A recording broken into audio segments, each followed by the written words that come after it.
Welcome back to Girl Talk. We're filming at Bella Domicile and we're learning something new today, which we love about our jobs here. We are meeting with Dondi of Bella. She's the lead designer at Bella Domicile, and we're going to learn about arts and crafts style for your kitchen. Thanks for teaching us and joining us today. Appreciate it. And we're actually standing in front of an arts and crafts display. And a little history, arts and crafts style got its start in the late 1800s and early 1900s. That's when the Industrial Revolution was going crazy.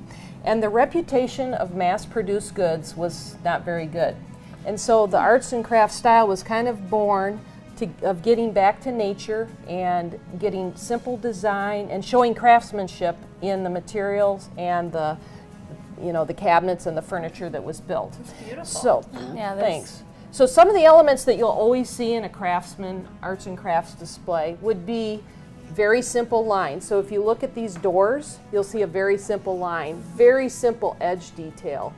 If the moldings, they're very simple, very straight, vertical and horizontal, so some very simple looks there. Yeah. Another thing that'll be very prominent in arts and crafts is the materials. So the natural materials are going to be fashion forward, if you will. So these are oak, quarter sawn oak cabinets, and you'll see a lot of that. There will not be any painted cabinets in an arts and crafts style. Okay.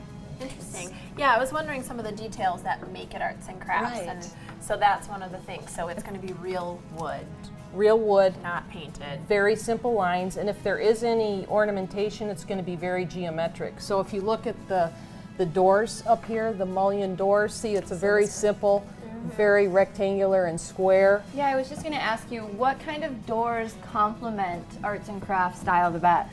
Well, this is a very simple one, which is nice. This is a raised panel, which is probably not the most common. Probably the most common would be something like this. So you're seeing a very simple line, but it's a recessed panel, recessed drawer front. You could also see something like this. It's a simpler version, pardon me. So this has just a little wider style and rail.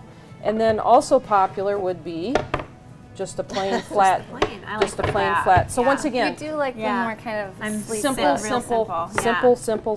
I like that a lot.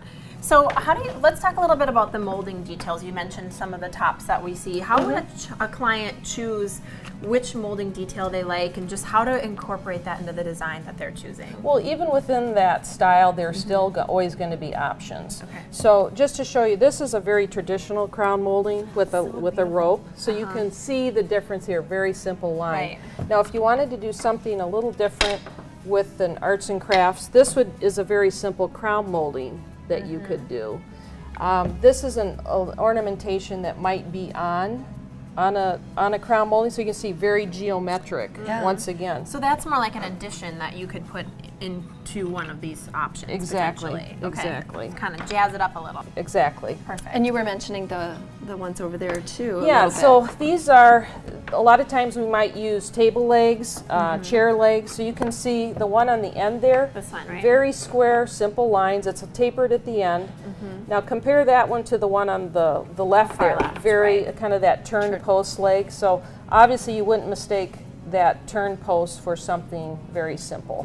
And you mentioned there's a couple other options over here too. Yeah, absolutely. So these two are the arts and crafts. Yes. And another one that you commonly see is a tapered leg where it's wider at the bottom, but it's like those. very, very straight and simple lines. I like those. Very pretty. I like the simple. And I didn't know that arts and crafts was such a simple, clean line. So I like that a lot. Yeah. Less is more. Less is more. Absolutely. Yeah. Absolutely. So what are the takeaways for customers that are thinking about the arts and crafts style for their kitchen? Some things to think about. For one thing, it's a very popular style here in the Midwest. The Prairie School of Design started in Chicago. We have a huge amount of Frank Lloyd Wright influence in our area. We have Taliesin.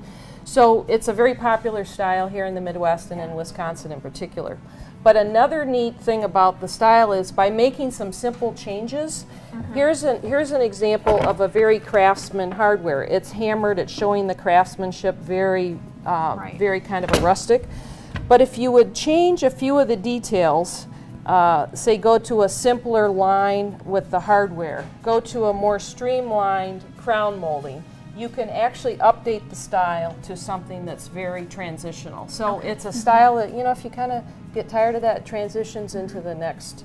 To So you're that saying same- you don't have to overhaul your kitchen? you don't or have to can just- overhaul your whole kitchen by changing the lighting fixtures, maybe the stools, for example. This is an example of a very arts and crafts, very simple lines, iron work. There's a wood stool, Non-painted, to your point non-painted. earlier. Absolutely. I think I found what kind of kitchen I want. You got your niche. Yeah, this this is it, and I never knew it existed. Yeah. Great. Changing gears a little bit, can you tell us about some holiday decor, what we can incorporate into our homes and our kitchens Sure. this season? Sure. So here in our arts and crafts display, we've got kind of a natural rustic theme. So you see we've put some burlap down here. We've got some very simple, you could say wood look type of candelabras with the simple cameras. It's gorgeous. Candles. We've got an acorn and some pine cones. So we did bling it up a little bit for the holidays because it is the holidays. How about a wreath? You could hang a wreath on a door.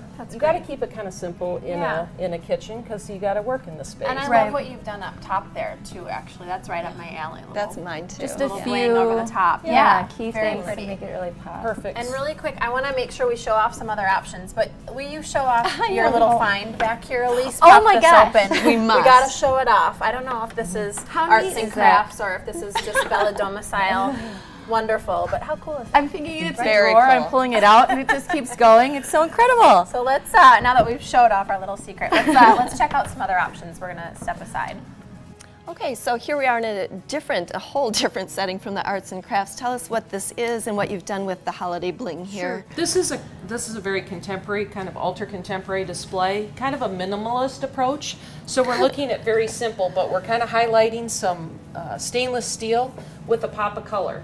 And if you look, we just got a little stainless. So you can put any color of bulbs that you might have, or it's pretty inexpensive to go pick some new colors if you don't have something that you like. So just a very easy, simple approach to decorating in the contemporary kitchen. Boy, that sure looks sharp. And when you say minimalist, you're not kidding. I'll tell you, my kitchen counter does not look quite like this. Great, and you said you have another example, a more traditional style? traditional. Let's take a look at that. Perfect. And so here we are in a more traditional setting. This is so much different looking again. And so tell us about this kitchen and what you've done with a little bit of holiday decoration. Sure, we've concentrated on the reds again. We just pulled out our crystal vase, our crystal candles, little red. Got the red hurricane candle in there with some hydrangea. And these are actually cranberries That in looks the vase. Fabulous, and it's so simple. Absolutely. That really looks nice. So a little greenery and a little red makes you feel right at home at Christmas. Right, and you had a little piece back here too. Just some greenery with some little bit of the Christmas colors in there. So It sure looks nice. It's a nice touch just to spruce it up. Love the red. appreciate. Well, we're about out of time for today. What are we going to talk about next time? Next time we're going to be focusing on contemporary styles and the different looks that can. Could it be ultra contemporary, kind of an Asian contemporary? What those elements might be like. For kitchens again. For kitchens. All right, well, we look forward to it. Thank you, Thanks. Dondi.